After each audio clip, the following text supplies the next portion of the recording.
Good afternoon, my friends. This is Paul, and today I'm going to be comparing two games on the Switch. One is called Gone Home, and the other is A Normal Lost Phone. And while I beat Gone Home, I did not beat A Normal Lost Phone because they were asking me to do questionable moral activities, to which my conscience said, no, I think you should shut this game down. However, I played enough of it to get the general gist of the story, and then when I looked it up, I pretty much found out exactly what I had pieced together. So I decided that rather than do a full-on review of A Normal Lost Phone, because I didn't technically beat it, nor am I going to beat it based on my conscience, I thought this would be a good opportunity to talk about the Catholic undertones in this while also talking about Gone Home at the same time, because both games involve an LGBT plot twist, and I'm going to see how both of them handle it and what we can learn or lack thereof from both games from a Catholic perspective. Now, do I recommend either of these games if you are into stories and if you are a Catholic? No. Well, Gone Home has options to just play it as a game rather than hearing the commentary, and so people that really want to relive the 90s might find the barest of enjoyment. Personally, I think it kind of wears thin after like the first couple of minutes, especially after you get past the living room and all the gaming references, but your call. This game, on the other hand, is like 100% narrative driven, so unless you just want to listen to the songs, of which you can probably just go on YouTube, there's really no point. Now, on to the message that I'm pretty sure all of you know by now, but that's homosexual, LGBT, whatever you want to call it, activity is prohibited by the Catholic Church, not necessarily the orientation itself. Just like if you happen to be born with only one arm, the church isn't going to condemn you for that. But if you, are, say, having sex with another guy when you're a guy, or, doing pandering towards someone that's also transgender and saying you're a girl when you're actually a guy, that stuff is frowned upon. But if you're like, hey, I happen to experience attractions to guys and I'm a guy, that's just how you are. You can't really change how you're attracted. It's very difficult to do. It's not natural. But I'm not here to discuss that in depth. I have plenty of other videos doing that. Right now we're going to compare the games and see which ones do a better job of the two, I don't want to say evils, more like misunderstandings, because from what my sister told me, a lot of these people are, really depressed and suicidal, and so you really want to be careful when you're talking about these kind of subjects, because not all of us can understand what they're going through. Although, me having Asperger's syndrome, I can understand rejection and being called weird and different. So with that, I want to state right off the bat that I think it's commendable for A Normal Lost Phone to outright have a warning at the title screen that says there are going to be characters that discuss homophobic and bigoted viewpoints. And that way, the player knows right away, this is not my kind of game. Now, does that mean I regret the $6 I spent on this? No, because the Switch version actually comes with two Lost Phone games. The other one is called Laura's Story, which I haven't beaten that game yet. I don't know if I will, because it has a lot of depictions of psychological violence and strong sexual themes, but at least the game has a disclaimer for that one as well, and it doesn't seem like LGBT stuff is brought in. So we'll see. We will totally see. But with Gone Home, on the other hand, there was no warning whatsoever in the game itself. Now, I'm the kind of guy that I like to play a game before I read a review, because sometimes subconsciously I feel like I have to agree with the media on whatever it is that they say. And in games like Gone Home, they don't mention that it's LGBT. They just say, this is one of the best stories in recent memory, and you should totally play it. So when I got to the point where it said, guess what? Sam's a lesbian, I was like, wait, what? No one warned me about this. Maybe in the progressive era it's not common to be warned about LGBT stuff, but with most of the games that I have played, normally you have a lot more build-up to that kind of stuff. You know right away, okay, this is going to be a lot less family-friendly. Firewatch was also rated M, but it didn't have these kinds of undertones. So it just feels kind of odd. Also, the fact that suggestive themes is listed in Ocarina of Time's ESRB ratings guide. and that game's rated E10, but not in this? There are totally different suggestive themes. Why is it that they can't be differentiated? Anyway, I'm getting off topic. A Normal Lost Phone is much better in the setup department. It's a brilliant concept for a game, and I'm definitely excited to see what the pseudo-sequel has in mind, because I really like this kind of interaction. Now, granted, I'm probably one of the last people that they expected to play this, because I really do not know how to use a touch phone. I have a flip phone for all of my phone usages, and I've had one for as long as I've had a cell phone. And I don't see the need to switch over to a touch phone anytime soon, especially because I had a miserable time trying to control this, although I will admit it works really well for the Switch because you can turn the Switch sideways, and that really helps with making it feel more like a phone. Whereas if you play it with a Pro controller, it's really clunky and non-intuitive. I think if the game had a setup that was not as risque as this one, I think this could definitely be more of a good contender. Now, I stated originally in this review that Gone Home I was able to finish, but not A Normal Lost Phone, despite both of them having the big twist be that the main character is a lesbian/transgender. The problem is that in Gone Home, you're not actually doing any of this stuff. You're just wandering around and figuring out that this all happened behind the scenes while the main character was on an abroad trip. So therefore, all of this has already happened and you're just finding out about it secondhand. In fact, the only thing Katie actually does this entire time is she refuses to read a letter from her sister where she talks in depth about, like, ooh, what's it like to be doing all this inappropriate sexual activity with my partner. Katie just says, nope, not gonna read it. And no matter what you do, Katie just will not read it. And in that respect, I give her brownie points, because maybe Katie has more of a religious background, or she has respect for her sister. Either way, she shows more maturity and says, you know what?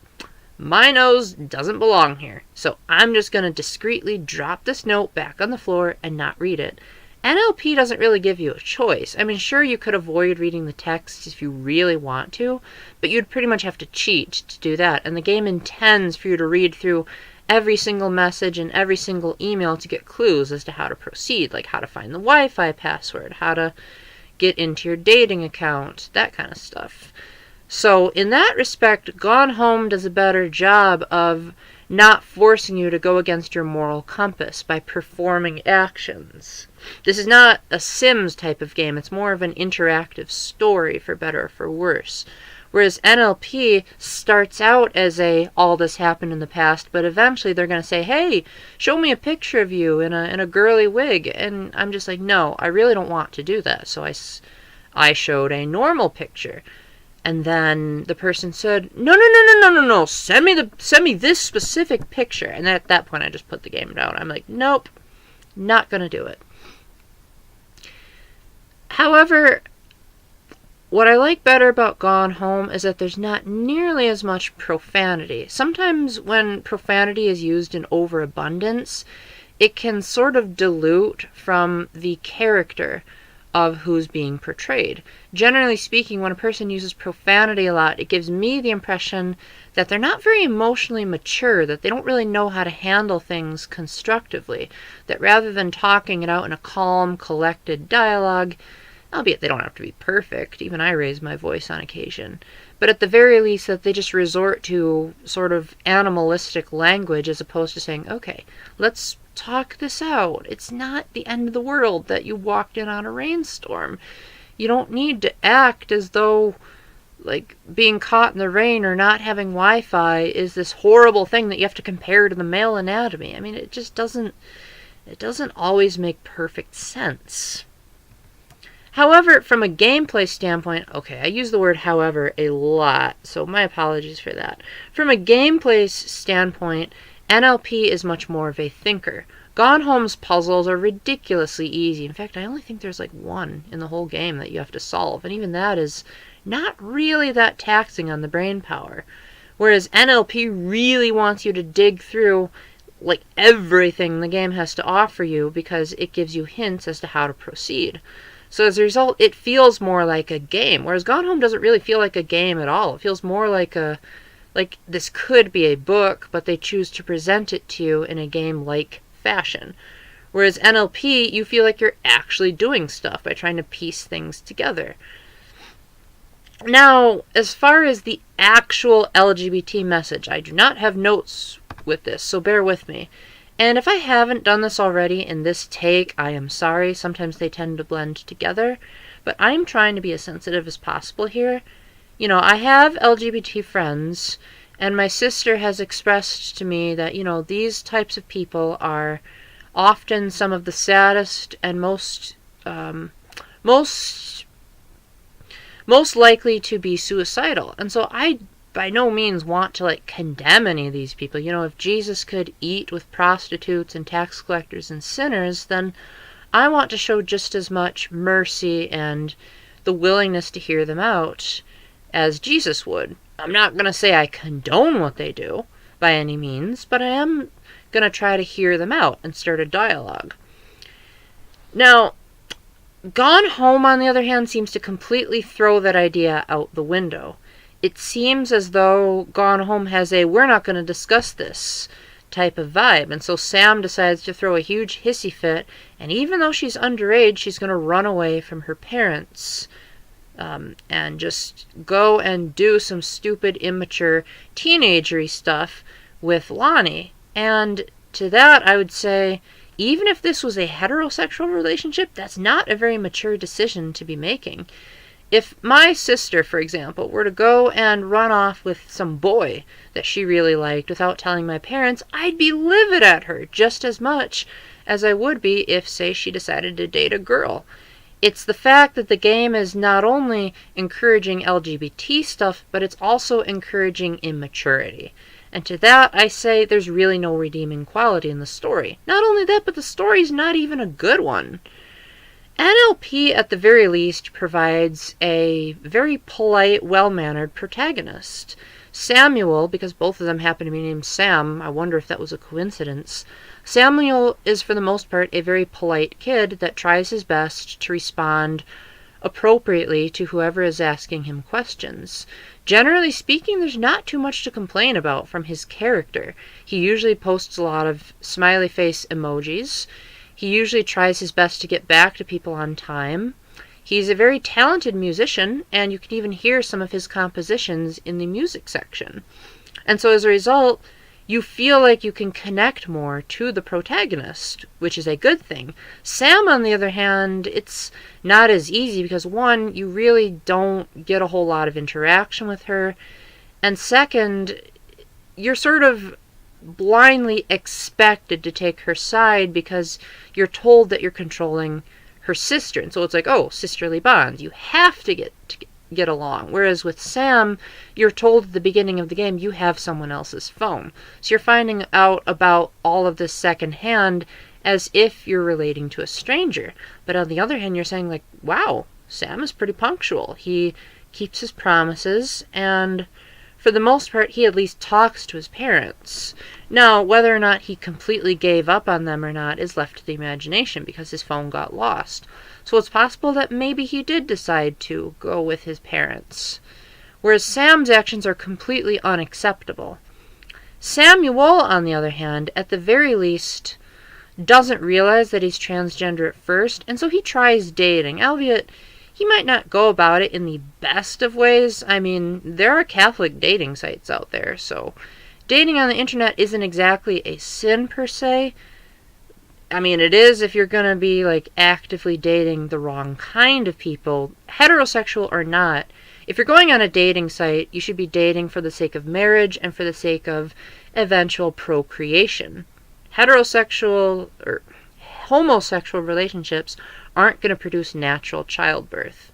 And in a manner of speaking, homosexual relationships are gradually going to be an indirect form of abortion if we don't keep allowing more kids to enter the world. And don't listen to those oh, we gotta make sure the popularity isn't overrun. Have you seen how many untapped jungles and wildlife there are? There's more than enough room to house the kids if people just get on their renovation skills.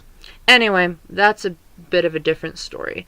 Suffice to say that NLP presents more of a gradual understanding of Samuel's sexuality, which at that point his character kind of nosedives as far as his morality goes, because he basically just dumps his girlfriend over a text, which is one of the worst ways you can do it. Then again, he also just turned 18, so that's more immature coming of age material. At the very least, he didn't swear at her and say that she was a stupid idiot. He said, I don't feel for you the same way as I did. Now, granted, that's kind of a flimsy excuse even in a heterosexual relationship. How can your feelings just change like that? Like, I'm pretty sure hormones don't work that way, unless maybe they were previously very sexually active and then all of a sudden they weren't. The game didn't really give us enough information to say that or not. So it feels like that's a very unrealistic thing to say when you're a teenager. I feel like, if anything, it would be more of like, I am tired of you because you won't give me a sexual favor. That would be more of what I would expect. Now, granted, I could totally see where Samuel has this intense fear. He's like, okay, I've discovered more about how I feel and about my body, and my family is very homophobic, so I'm not sure if I can talk to anyone except for my best friend Alice. This, in my opinion, is a masterstroke of genius in this type of gameplay, because it shows that Sam is still willing to have female friends despite the fact that he might not necessarily feel attraction for them. He's willing to talk it out with them, and for all we know, he might even be willing to hear them out when they tell him off. His best friend at one point even tells him, like, you put too much importance on dates, and I don't like it. Samuel doesn't immediately door slam her because she says that to him. He respects, you know what, I can always count on you to say, when you think I'm doing wrong. And so as a result, it feels like his relationship with Alice is much more natural. Now, Melissa's reaction to Alice is absolutely abhorrent. She keeps thinking that Samuel is going to cheat on her, when in reality Samuel's like, I just want to be able to have a friend who is a girl. Is that really that bad of a thing to do? Thankfully, they don't break up over it. Now, I've had to handle that kind of attitude for a very long time.